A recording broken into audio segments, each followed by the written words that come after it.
திரைமொழி பேராசிரியர் இருதயராஜ் அவர்கள் எழுதிய கட்டுரை நூல் வெளியீட்டு விழா இனிதே ஆரம்பமாகிறது. சிறப்பு விருந்தினர்களை மேடைக்கு அழைக்கிறோம்.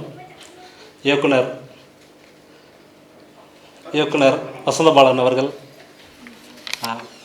தீபா அவர்கள், இயக்குனர் கவிதா பாரதி, இயக்குனர் பிருந்தா சாரதி, நூல் ஆசிரியர் இருதயராஜ் அவர்கள் அனைவரும் மேடைக்கு வரும்படி கேட்டுக்கொள்கிறோம். விழாவை ஆரம்பிக்கும் முகமாக இசை வாழ்த்து முடிந்தோம். தமிழ் தாய் வாழ்த்தோடு விழா இனிதே ஆரம்பமாகிறது. அனைவரும் எழுதுங்கள்.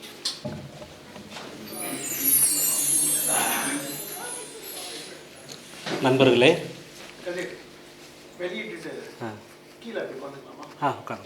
உட்காருங்க.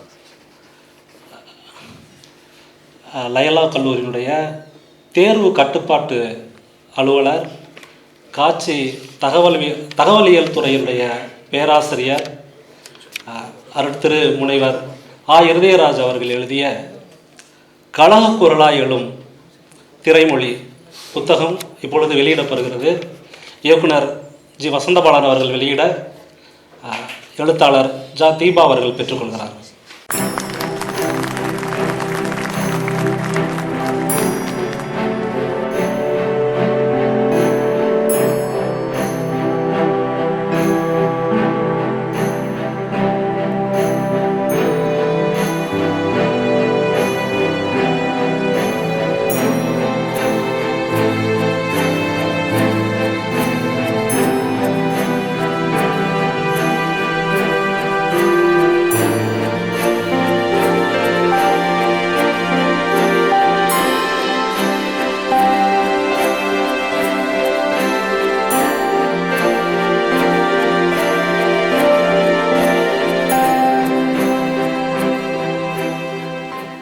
இந்த புத்தக அறிமுக கருத்துக்களுக்கு முன்பாக இந்த புத்தகத்தினுடைய நூலாசிரியரை பற்றி ஒரு சின்ன அறிமுகத்தை நிகழ்த்த வருகிறார் எழுத்தாளர் மார்க் அவர்கள்.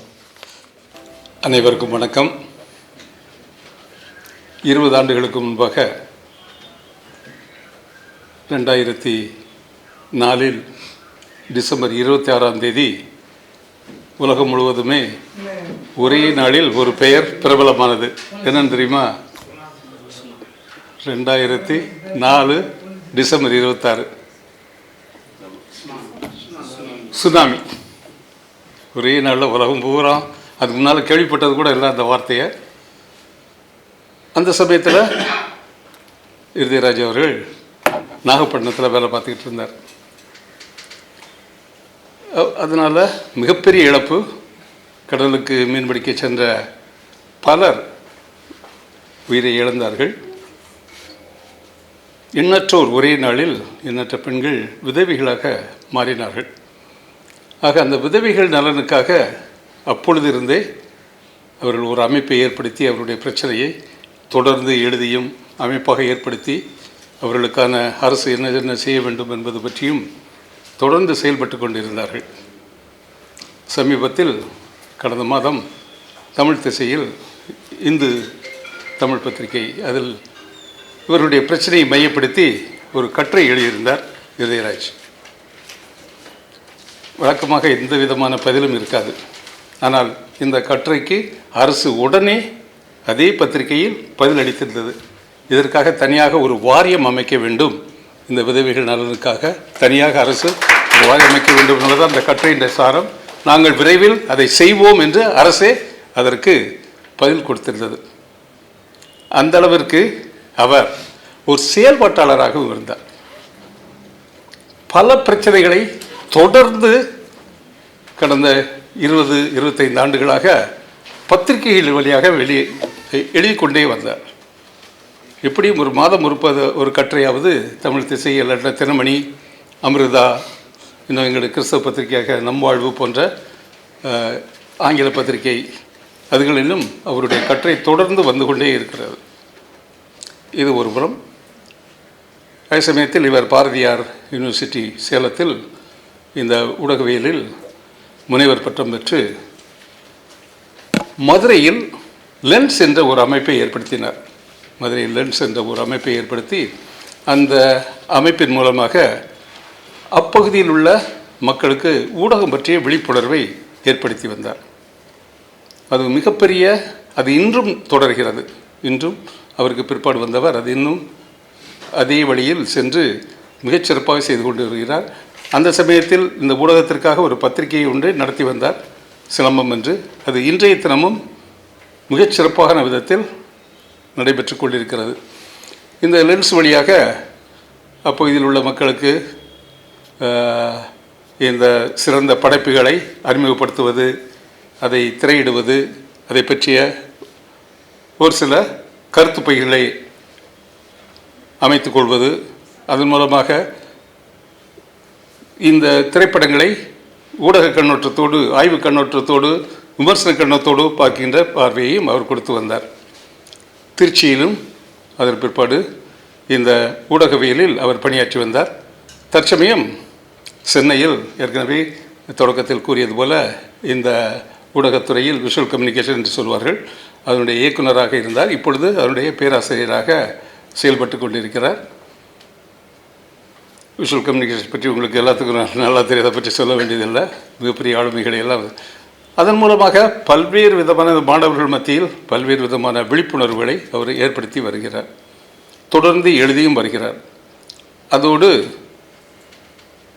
சோஷியல் வாட்ச் என்று சொல்லக்கூடிய சமூக கண்காணிப்பகம் வழியாகவும் பல செயல்களை செய்து வருகிறார். இப்பொழுது அதனுடைய முக்கியமான ஒரு கண்ணோட்டம் இந்த அரசினுடைய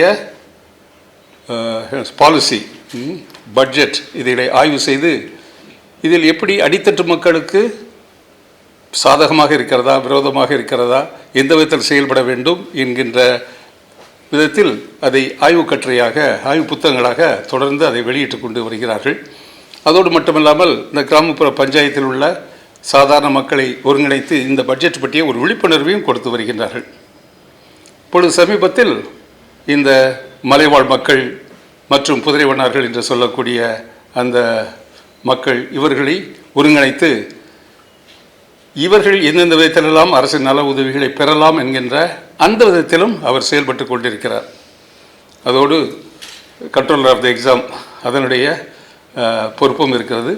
இவ்வளவு பொறுப்புகளுக்கும் இடையில் பேராசிரியராக, கண்ட்ரோலர் ஆஃப் த எக்ஸாம் ஆக, அந்த சோஷியல் வாட்சினுடைய இயக்குநராக இருக்கிற இந்த சூழ்நிலையிலும் தொடர்ந்து அவர் எழுதி வருகிறார், பேசி வருகிறார், செயல்பட்டு வர. எனக்கெல்லாம் ஆச்சரியமாக இருக்குது, எப்படா அவருக்கு நேரம் கிடைக்குது, எப்படி இந்த இவ்வளவு நேரம் கிடைக்குது என்ற. இப்படி சமீபத்தில் கூட இந்த ஆண்டு வெளியான 5 திரைப்படங்களை வைத்து லயோலா கல்லூரியில் இருக்கக்கூடிய அந்த என்ன சொல்கிறது ஐக்கஃபோஸில் இந்த அடித்தட்டு மக்களுடைய, அந்த தலித் மக்களுடைய பிரச்சனைகளை பார்க்கின்ற ஒரு, எப்படி பார்க்க வேண்டும் என்கின்ற விதத்தில் ஒரு மிகப்பெரிய கருத்தரங்கம் ஒன்று நடைபெற்றது. மிகச்சிறப்பாக இருந்தது, நானும் கலந்து கொண்டேன். சமீபத்தில் நாம் அனைவரும் கேள்விப்பட்டிருப்போம், இந்த அதிகமாக பேசப்பட்ட படம் கொட்டுக்காளி. அதை பற்றிய ஒரு வித்தியாசமான கண்ணோட்டத்தோடு அமிர்தா என்கின்ற இதழில் மிகச்சிறப்பான விதத்தில், எத்தனை பேர் அதை வாசித்திருப்பீர்கள் என்று தெரியவில்லை, மிகச்சிறப்பான விதத்தில் எல்லோரும் பார்க்காத கண்ணோட்டத்தில் வித்தியாசமாக அதை எழுதியிருந்தார். மிகப்பெரிய கட்டுரை, ஒரு 5-6 பக்கம் வரும் என்று நினைக்கிறேன். சத்த மாதிரியான ஒரு வித்தியாசமான பார்வை, செயல்படக்கூடிய தன்மை, மக்களுக்கு இந்த ஊடகத்தின் வாயிலாக, பத்திரிகை துறையின் வாயிலாக வெவ்வேறு விதமான பிரச்சனைகளை எடுத்துச் சொல்வது போன்ற பணிகளை தொடர்ந்து செய்து வருகின்றார். இன்றைய தினம் அவருடைய இந்த திரைப்படங்களை பற்றி அந்த ஆய்வுகளை தொகுத்து புத்தகமாக வெளியிட்டிருக்கிறார். அதற்கு நீங்கள் எல்லோரும் வந்திருக்கிறீர்கள், உங்களுக்கு எல்லோரும் வருக என்று வரவேற்கிறேன். இந்த ஆசிரியை பற்றி ஒரு 3 நிமிஷத்துக்கு மேலே பேசாதீங்கன்னாரு, அதனால் சரியாக 3 நிமிஷம் ஆச்சு. இதோட என்னுடைய உரையை முடித்துக் கொள்கிறேன். தொடர்ந்து இதை போன்ற அவர் சிறப்பான விதத்தில் தொடர்ந்து தங்களுடைய பணியை தொடர வேண்டும் என்று அவரை வாழ்த்தி விடைபெறுகிறேன். நன்றி, வணக்கம். நூலாசிரியரை பற்றிய சுருக்கமான ஒரு உரையை ஆற்றிய எழுத்தாளர் மார்க் அவர்களுக்கு நன்றி. மார்க் அவர்கள் நாவலாசிரியர், சிறுகதை ஆசிரியர், கட்டுரையாளர், ஒரு இயேசு சபையினுடைய துறவியும் கூட. அவருடைய மறியல் நாவல் வந்து மிகவும் பேசப்பட்ட ஒரு நாவல். மறுபடியும் அப்படிங்கிற ஒரு சிறுகதையும் பேசப்பட்ட ஒரு சிறுகதை. எழுத்தாளர் அவர்களுக்கு நன்றி. அடுத்ததாக இந்த புத்தகத்தினை பெற்றுக்கொண்ட தீபா அவர்கள் வாழ்த்துரை வழங்க இருக்கிறார்கள். அதற்கு முன்பாக சிறப்பு விருந்தினர்கள் அத்தனை பேருக்கும் பொன்னாடை பெற்று நினைவு பரிசு வழங்கி நூலாசிரியர் அவர்கள் கௌரவிப்பார்.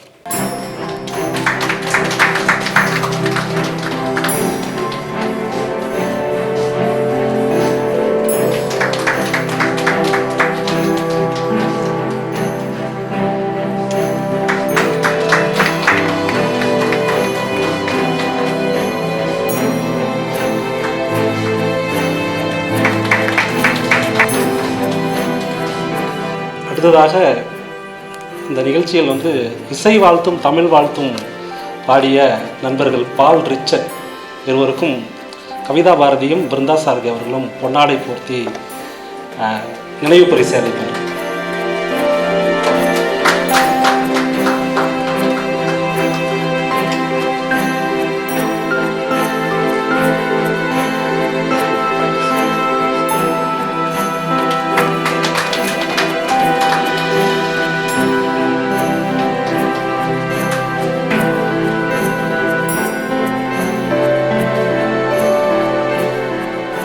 நண்பர்களே, இந்த விழாவினுடைய போஸ்டர், அப்புறம் வந்து அழைப்பிதழ், அப்புறம் இந்த இன்ஸ்டாவில் போகிறதுக்கு அந்த வடிவத்தில் வந்து ரெடி பண்ண அழைப்பிதழ், இது எல்லாத்தையுமே வடிவமைச்சது வந்து தம்பி ஒரு குணாளன் நினைக்கும்.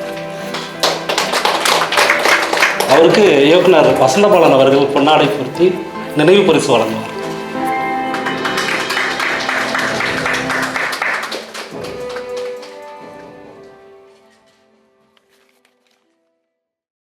தீபா அவர்கள் கல்லூரி காலத்திலிருந்து எழுதி கொண்டு இருக்கக்கூடியவர். இவருடைய நீலம் பூக்கும் திருமணம் அப்படிங்கிற ஒரு சிறுகதை தொகுப்பு யாவரும் பதிப்பகம் சார்பாக வெளிவந்திருக்கிறது. இவர் வந்து தமிழில் வெளிவந்த முதல் உலக சினிமா இதழான அயல் சினிமா இதழினுடைய பொறுப்பாசிரியராக இருந்தவர்.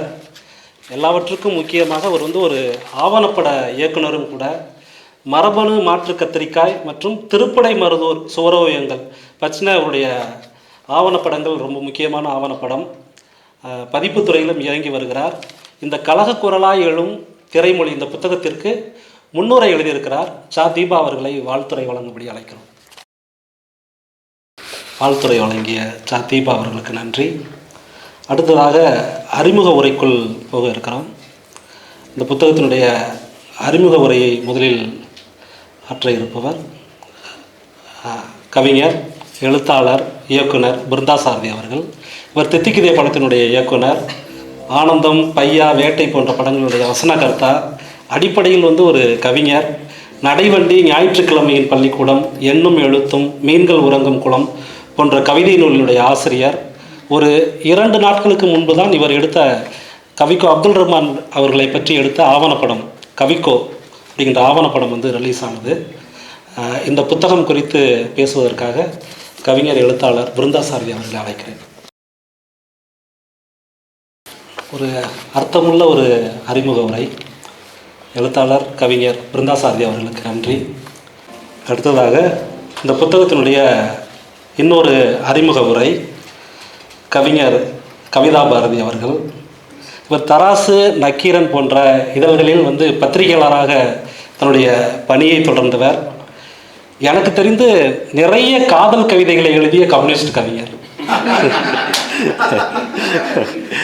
தயாரிப்பாளர், சின்னத்திரையினுடைய தயாரிப்பாளர், இயக்குனர், Vijay TV, G Tamil TV இதில் இருக்கிற தொடர்களுடைய தயாரிப்பாளர், இயக்குனர். இப்போது அந்திமலை அப்படிங்கிற ஒரு பத்திரிகையில் பெருவழிப்பாதை அப்படின்னு ஒரு கட்டுரை ஒன்று எழுதிக்கிட்டு இருக்கார். தமிழகத்தினுடைய முக்கியமான ஆளுமைகளை பற்றின வேறு ஒரு கோணத்தை வந்து அவர் பதிவு பண்ணுறார் அப்படின்னு தான் சொல்லணும். ரொம்ப முக்கியமான கட்டுரை. பரவலாக இலக்கிய வாசகர்கள் மத்தியில் வாசிக்கப்படக்கூடிய கட்டுரை, வாசிக்கப்பட்டு கொண்டிருக்கக்கூடிய கட்டுரை. கவிஞர் கவிதா பாரதி அவர்களை புத்தக அறிமுறையாற்ற அன்போடு அழைக்கிறேன். கழக குரலாய் எழும் திரைமொழி இந்த புத்தகத்தை உண்மையிலே ஒரு அர்த்தமுள்ள ஒரு அறிமுக உரை. இந்த புத்தகம் தொட்ட இடத்தையும் விட்ட இடத்தையும் சொல்லி காத்திரமான உரை நிகழ்த்தியிருக்கிறார் கவிஞர் கவிதா பாரதி அவர்களுக்கு நன்றி. அடுத்து இயக்குனர் வசந்தபாலன் அவர்களுடைய வெளியீட்டு சிறப்புரை. நான் அவர்கிட்டையும் சொல்லியிருக்கேன். நான் இப்போவும் இன்னொரு முறை நான் சொல்லிக்கிறதுக்கு விரும்புகிறேன். வசந்தபாலன் அவர்கள் இயக்குனராக மட்டும் வரவில்லை என்றால் கரிசல் நிலத்தினுடைய ஒரு முக்கியமான ஒரு எழுத்தாளராக மாறியிருப்பார். ஒரு கூர்மையான ஒரு இலக்கிய வாசகர், தேர்ந்த ஒரு திரை இயக்குனர். 2020ஆம் ஆண்டு என்னுடைய 3வது கவிதை தொகுப்பு உயர்திணை பறவை சார் தான் வெளியிட்டார். வெளியிட்டுட்டு நானும் பாக்கியம் சங்கர் சார் 3 பேரும் எதிர்த்தாப்பில் இருந்த டிஸ்கவரி புக் பேலஸ்க்கு, பழைய டிஸ்கவரி புக் பேலஸ், அதுக்கு எதிர்த்தாப்பில் இருந்த ஒரு கருப்பட்டி டீ கடையில் டீ குடிச்சிட்டு இருந்தோம். அப்போ அவருக்கு ஞாபகம் இருக்குமா என்னன்னு தெரில. நான் அப்போ சொன்ன அந்த வார்த்தை எனக்கு உண்மை ஞாபகம் இருக்குது. ஒரு திரைப்படத்தினுடைய வெற்றி தோல்வியை பற்றி நான் பெரிதாக கவலைப்படுவதில்லை. ஆனால் அந்த திரைப்படம் எனக்கு கொடுக்குற, அந்த திரைப்படத்திலேருந்து எனக்கு கிடைக்கிற இமேஜ் எனக்கு ரொம்ப முக்கியம். அந்த இமேஜ் என்னை டிஸ்டர்ப் பண்ணணும். அந்த டிஸ்டர்ப் பண்ணுற அந்த இமேஜ் தான் நான் எனக்கு வெற்றி அப்படிங்கிற மாதிரிலாம் பேசிக்கிட்டு இருந்தார்.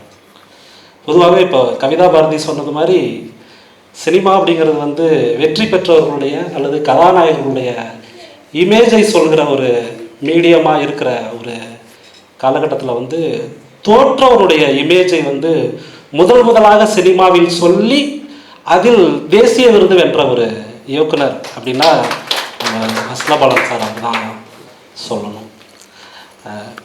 இயக்குனர் வசந்தபாலன் அவர்களை சிறப்புரையாற்ற அன்போடு அழைக்கிறேன்.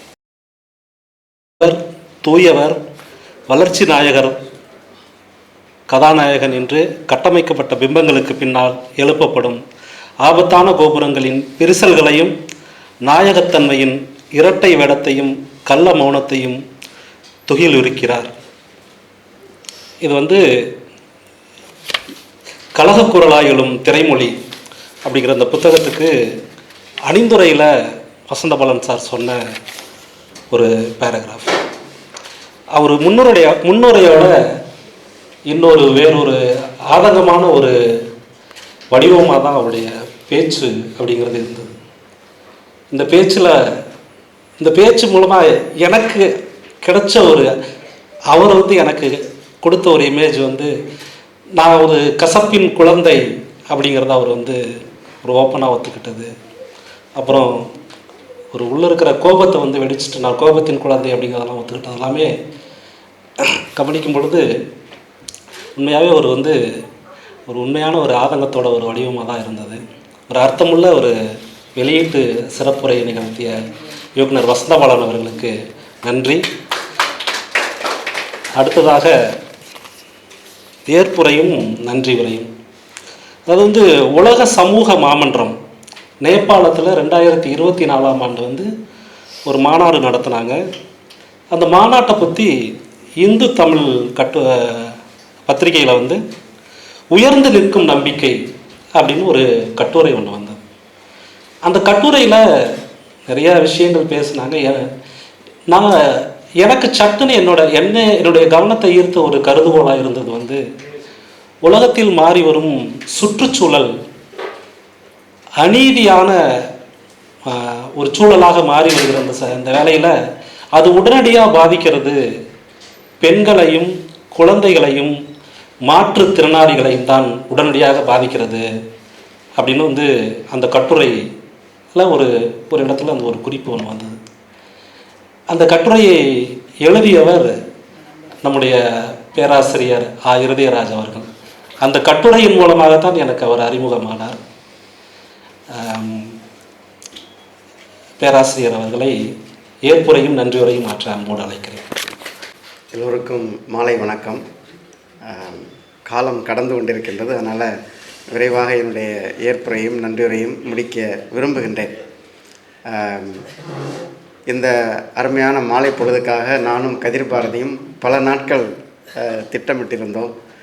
எதிர்பார்த்த கூட்டம் வரவில்லை என்றாலும், அரங்கு குறைவாக இருந்தாலும் இது ஒரு குவாலிட்டியான ஆடியன்ஸ் அப்படின்னு நான் நினைக்கிறேன். ஒரு தரமுள்ள பங்கேற்பாளராக இருப்பதில் எனக்கு மகிழ்ச்சி. பேசிய எல்லோருமே மிகவும் கூர்மையான விதத்தில் புத்தகத்தை படித்து பேசியிருக்கின்றார்கள். அதை நினைத்து நான் பெருமைப்படுகின்றேன். எப்பொழுதுமே திரைப்படம் பார்ப்பது என்பது ஒரு புத்தகத்தை படிப்பதற்கு சமம் என்று நான் நம்புகின்றேன். நமக்கு பிடித்தமான வாக்கியங்களை திரும்ப திரும்ப படிப்போம், நமக்கு பிடித்தமான பக்கங்களை திரும்பவும் வாசிப்போம். அதுபோல தான் நான் திரைப்படத்தை பார்த்திருக்கின்றேன்.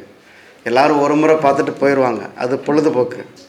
ஒரு காட்சி தகவலியல் துறை பேராசிரியர் என்ற வகையிலே படம் பார்ப்பது எனக்கு ஒரு முறை பார்ப்பதல்ல, பல முறை பார்க்க வேண்டும் என்று நினைக்கின்றவன்.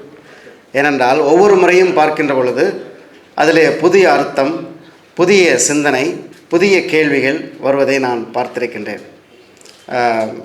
அதைத்தான் வசந்தபாலன் அவர்கள் இப்பொழுது சொன்னார். 70களில் வந்த அந்த உதிரிப்பூக்களை நான் மீண்டும் பார்த்தேன் என்று சொன்ன பொழுது நான் அதைத்தான் நினைத்தேன். சென்ற வாரம் உதிரிப்பூக்கள் படத்தை என்னுடைய மாணவர்களுக்கு போட்டு காமிச்சோம். முதல்ல இந்த படத்தை பாருங்கள், அப்புறம் நம்ம ஸ்கிரிப்ட் ரைட்டிங் போவோம் அப்படின்னு சொல்லி நான் வகுப்பிலே சொல்லுவேன். எனவே நான் சென்னை பல்கலைக்கழகத்திலே 2000 ஆண்டிலே மாஸ் கம்யூனிகேஷன் ஜேர்னலிசம் கோர்ஸ் படிக்கின்ற பொழுது இந்த சினிமாவின் மீது எனக்கு ஆர்வம் அதிகமாக இருந்தது. அதன் பிறகு சிலம்பம் என்ற பத்திரிகையில் நிறைய சினிமா குறித்த கட்டுரைகளை எழுதியிருக்கின்றேன். அப்பொழுது பகடை விளையாடும் படையப்பா, இப்படி அந்தி மந்தாரை, சிறைச்சாலை போன்ற படங்கள்லாம் எப்படி பிராமணர்கள் தான் உண்மையான சுதந்திர போராட்ட வீரர்கள் என்பதை திரித்து கூறுகின்றார்கள் என்கின்ற வகையில் அந்த கட்டுரையெல்லாம் எழுதினேன். அதெல்லாம் எனக்கு ஒரு உந்து சக்தியாக இருந்தது. எந்த ஒரு கட்டுரை வாசகனையும் ஒரு எழுத்தாளராக மாற்றுகின்றதோ அது நல்ல கட்டுரை. எந்த ஒரு கவிதை வாசகனையும் கவிஞனாக மாற்றுகின்றதோ அது ஒரு நல்ல கவிதை என்று நான் நம்புகின்றேன். அந்த வகையிலே நான் எழுதுவதற்கு உந்து சக்தியாக இருப்பது வாசகர்கள் தான். இந்து தமிழில் நான் எழுதினாலும் சரி, அல்லது இலக்கிய இதழ்களை எழுதினாலும் சரி, உடனடியாக நண்பர்கள், முகம் தெரியாத நண்பர்கள்லாம் ஃபோன் பண்ணி பேசுவாங்க. அதை நினைத்து நான் பெருமைப்பட்டிருக்கின்றேன். தொடர்ந்து எழுதுவதற்கான உந்து சக்தி அதிலிருந்து தான் கிடைக்கிறது. 2 வகையான சிந்தனை இருப்பதை நான் என்னுடைய முன்னுரையிலே சொல்லியிருக்கின்றேன். Art for art sake, art for people's sake. கலை இலக்கியம் யாவும் கலைக்காக, கலை இலக்கியம் யாவும் மக்களுக்காக என்கின்ற நிலை 2 தத்துவங்கள், 2 சிந்தனை போக்குகள் இருப்பதை பார்க்க முடிகின்றது. அந்த வகையிலே கலை இலக்கியம் யாவும் மக்களுக்காக என்கின்ற தத்துவ கோட்பாட்டிலே நான் இருக்கின்றேன். எனவே சினிமாவை ஒரு கலை வடிவம், இலக்கிய வடிவம் என்று எடுத்துக்கொண்டால் அது சமூகத்திற்கு தொடர்ந்து பங்களிப்பு செய்து கொண்டே இருக்கின்றது. சமூகத்திலே சலசலப்பை ஏற்படுத்தி கொண்டே இருக்கின்றது, அதிர்வுகளை ஏற்படுத்தி கொண்டே இருக்கின்றது. அந்த வகையிலே தான் வசந்தபாலன் போன்ற இயக்குனர்கள் வாழ்க்கையிலே தோற்றுப்போன, முகமிழந்த மனிதர்களை திரைக்கு கொண்டு வந்திருக்கிறார் என்று பலரும் சொன்னார்கள். அதை நானும் உறுதிப்படுத்துகின்றேன். ஏனென்றால் இந்த அநீதி படத்தை பற்றி நான் ஒரு டீட்டெயிலாக விமர்சனம் எழுதியிருக்கிறேன். நிச்சயமாக அந்த வசந்தபாலன் படிச்சிருப்பார். அதில் இந்த கிக் ஒர்க்கர்ஸ் என்று ஆங்கிலத்தில் சொல்லப்படுகின்ற அந்த உதிரி பாட்டாளிகள், படித்துவிட்டு சரியான வேலைக்கு போக முடியாமல் தத்தளித்து கொண்டிருக்கின்ற அந்த கல்லூரி மாணவர்கள் எல்லாம் இப்பொழுது டெலிவரி பாய்ஸாக இருக்காங்க. பக்கத்தில் ஹோட்டல் இருக்கும், ஆனால் அதை ஆர்டர் பண்ணி சாப்பிட்றதுல இன்றைக்கி ஒரு பெரும் மகிழ்ச்சி. ஆனால் அந்த ஆர்டரை எடுத்து கொடுக்குறவனுக்கு சம்பளம் குறைவு என்பதை நான் நேரடியாக பார்த்தேன்.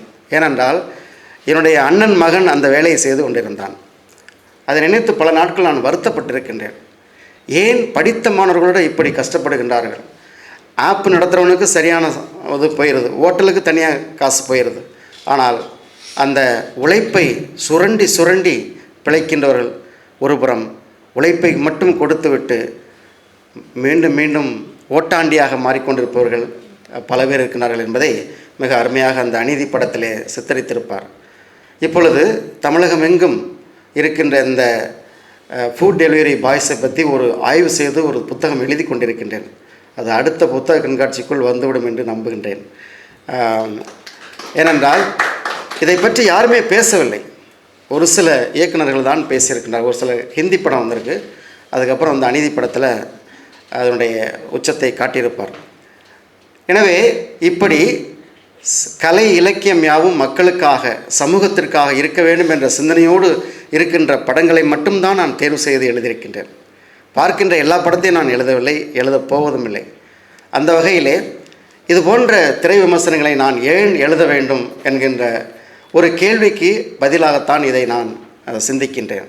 ஏனென்றால் அடுத்து வருகின்ற தலைமுறை, என்னுடைய மாணவர்கள் இது போன்ற சிறந்த திரைப்படங்களை, சமூக மாற்றத்திற்கு ஒரு கருவியாக இருக்கின்ற திரைப்படங்களை எடுக்க வேண்டும்.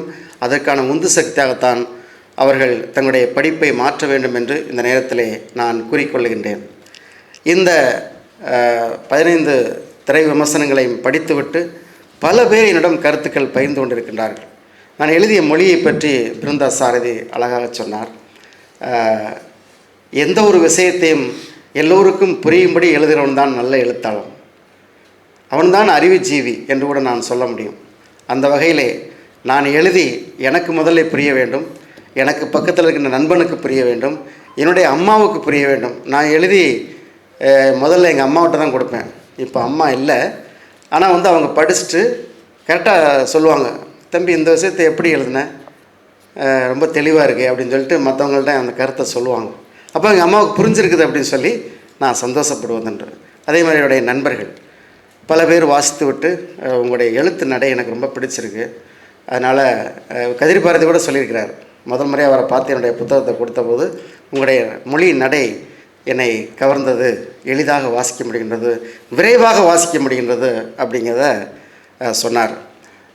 இப்போ திரையெல்லாம் செண்பகப்பு அப்படின்னு தொடர் எழுதிக்கிட்டு இருக்காங்க தீபா, அதை நான் தொடர்ந்து படிச்சுட்டே இருக்கேன். அவங்களுடைய மொழியும் மிகவும் எளிமையாக எல்லோருக்கும் புரியும்படி இருக்கின்றது. இப்பொழுது விகடன் ஆப்பில் ஒலி வடிவிலையும் வருகின்றது, அதை நான் பல நேரங்களில் வாசித்துட்டு ஒலி வடிவிலையும் கேட்டிருக்கிறேன். ஸோ இது போன்ற விஷயங்களை தெளிவாக எல்லோருக்கும் புரியும்படியாக எழுத வேண்டும் என்பதற்கு இந்த புத்தகம் நிச்சயமாக ஒரு முன் உதாரணமாக இருக்கும் என்று நான் நம்புகின்றேன். இந்த தருணத்திலே பலருக்கும் நன்றி சொல்ல வேண்டிய ஒரு நேரமாகவும் இருக்கின்றது. ஏனென்றால் இதை புத்தக கண்காட்சி நடக்கின்ற பொழுதே அல்லது அதுக்கு முன்பாக ஒரு விமர்சன கூட்டம், நூல் அறிமுக கூட்டம் நடத்த வேண்டும் என்று நானும் கதிர் பாரதியும் திட்டமிட்டோம். இன்றைக்கு புத்தக கண்காட்சி முறையாக அங்கே ஆரம்பித்து கொண்டிருக்கின்றார்கள். தொடர்ந்து இனிமேல் நிறைய பேர் புத்தக கண்காட்சிக்கு வருவாங்க. அதற்காகத்தான் இந்த கூட்டம் இன்று ஏற்பாடு செய்யப்பட்டது. ஆனால் நாம் நினைத்த பங்கேற்பாளர்கள் வரவில்லை என்பது ஒருவரும் வருத்தமாக இருந்தாலும் பரவாயில்லை, இது ஒரு சிறப்பான கூட்டம் என்று நான் கருதுகின்றேன். எனவே இந்த தருணத்திலே எனக்கு மிகவும் உந்து சக்தியாக இருந்த பல நல்ல உள்ளங்களையும் இந்த நேரத்தில் நினைத்து நன்றி சொல்கின்றேன். குறிப்பாக இதற்கு அணிந்துரையும் வாழ்த்துரையும் எழுதிய இயக்குனர் வசந்தபாலன் அவர்களுக்கும் தீபா அவர்களுக்கும் கரவொலி எழுப்பி நன்றியை தெரிவித்துக் கொள்கின்றேன். அதேபோல் இன்றைய தினத்திலே இந்த நூல் அறிமுகம் உரையை வழங்கிய பிருந்தா சாரதி மற்றும் கவிதா பாரதி இவர்கள் இருவருக்கும் சிறப்பான நன்றிகள். அவர்கள் எல்லோரும் கூர்மையாக படித்துவிட்டு விமர்சனங்களை சொன்னார்கள். தொடர்ந்து அப்படி பேசிவிட்டு இறுதிராஜ் இன்னும் தொடர்ந்து எழுத வேண்டும், இது போன்ற திரைப்படங்களை தேர்ந்தெடுத்து எழுத வேண்டும் என்பதை கூறினார்கள். நிச்சயமாக எழுதுவேன் என்ற நம்பிக்கையும் இந்த நேரத்தில் பதிவு செய்கின்றேன்.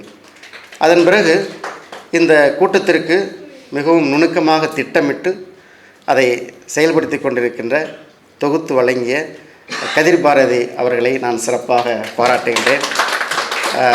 வசந்தபாலன் சொன்னது போல் அவர் தான் பரபரப்பாக இருந்தார், கவலையாக இருந்தார், ஃபாதர் ஸ்டூடெண்ட்ஸ் எல்லாம் வந்துடுவாங்களா என்று அடிக்கடி என்னிடம் கேட்டுக்கொண்டிருந்தார். நிச்சயமாக கல்லூரி நாட்கள் என்றால் நிறைய மாணவர்களை வரவழைத்திருந்திருப்பேன். கல்லூரி விடுமுறை, அதனால் ஒரு சில மாணவர்கள் வந்திருக்கிறாங்க. இந்த இசைத்த எங்களுடைய கல்லூரி மாணவர்கள் தான். அவர்களுக்கும் சிறப்பான இன்னைக்கு காலையில் தான் சொன்னேன், இல்லாட்டி பேச்சாக இருக்கும், மொனாட்டனஸாக இருக்கும், ஒரு இசை ஒரு பாடல் இருந்தால் நல்லாயிருக்கும்னு சொன்ன பொழுது அவர்கள் உடனடியாக நான் வருகின்றேன் என்று வந்தார்கள். அவர்களுக்கும் சிறப்பான நன்றி. அடுத்து நான் வாழுகின்ற அந்த லோயலா கல்லூரியிலிருந்து வந்திருந்த ஒரு சில தந்தையர்கள் வந்தார்கள். என்னை பற்றி அறிமுகம் செய்த எழுத்தாளர் மார்க், அவருக்கு வயது 75, ரொம்ப கடினப்பட்டு தான் அங்கே வந்தார். மிகவும் சிறப்பாக நான் செய்த பணிகளெல்லாம் கொடிட்டு காட்டி அறிமுகம் செய்தது மிகவும் மகிழ்ச்சியாக இருக்கின்றது. நீங்கள் எழுதின நிறைய திரைப்படங்களை நானும் அவரும் சேர்ந்து தான் போய் தேட்டரில் பார்த்துருக்கோம். கூழாங்கல்லாக இருக்கலாம், கிடாவாக இருக்கலாம், இப்படி பல திரைப்படங்களை என்னுடைய திரைப்பட நண்பர் அவர், அதாவது படம் பார்க்குறதுக்கு நண்பர். அந்த விதத்தில் அவருக்கும் சிறப்பான நன்றி. இன்னும் பல பேர் இங்கு வர முடியாமல் அலைபேசி வழியாக, குறுஞ்செய்தி வழியாக, வாட்ஸ்அப் வழியாக வாழ்த்துக்களை சொல்லியிருக்கின்றார்கள். அவர்களுக்கும் சிறப்பான நன்றி. இங்கு வந்திருக்கின்ற ஒவ்வொருவருமே என்னுடைய நண்பர்களாக, என்னை அறிந்தவர்களாக வந்திருக்கின்றீர்கள், அல்லது என் எழுத்து மீது இருக்கின்ற மரியாதையின் மீது வந்திருக்கின்றீர்கள். அதற்காக நன்றி சொல்கின்றேன். குறிப்பாக நீண்டகால நண்பர் மகிமை, ப்ரொஃபஸர் ஆண்டனி, எல்லோரும் தங்களுடைய வேலைகளை தள்ளி வைத்துவிட்டு வந்திருக்கின்றீர்கள். அதற்காகவும் சிறப்பான நன்றி. இந்த இன்விடேஷன் மற்ற இதெல்லாம் தயாரித்த தம்பி கபிலன், குணசேகரன் அவர்களுக்கு நன்றி. அவர் விழுப்புரத்துலேருந்து இதுக்காக வந்திருக்காரு. அவர்களுக்கு சிறப்பாக நன்றி.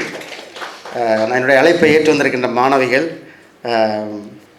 அமலஹாதியா மற்றும் என்னுடைய நண்பர்கள், உறவினர்கள் ஒரு சிலர் பேர் வந்திருக்கிறாங்க, தொலைபேசியில் பேசியிருக்கிறாங்க.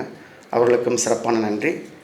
தொடர்ந்து இந்த கூட்டத்தில் சொன்னது போல் என்னுடைய எழுத்து, என்னுடைய சிந்தனை சமூக மாற்றத்தின் கருவியாக நிச்சயமாக இருக்கும் என்று சொல்லி என்னுடைய ஏற்புரையும் நன்றியுரையும் முடிக்கின்றேன். நன்றி, வணக்கம்.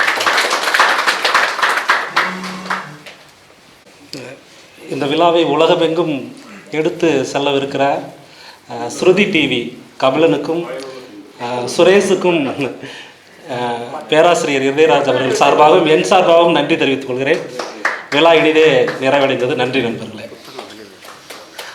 புத்தகம் அங்கே வெளியில் இருக்குது, விற்பனைக்கு இருக்குது. அதோட விலை வந்து 220 ரூபா. இப்போது 200 ரூபாய்க்கு நீங்கள் வாங்கிக்கலாம். நன்றி.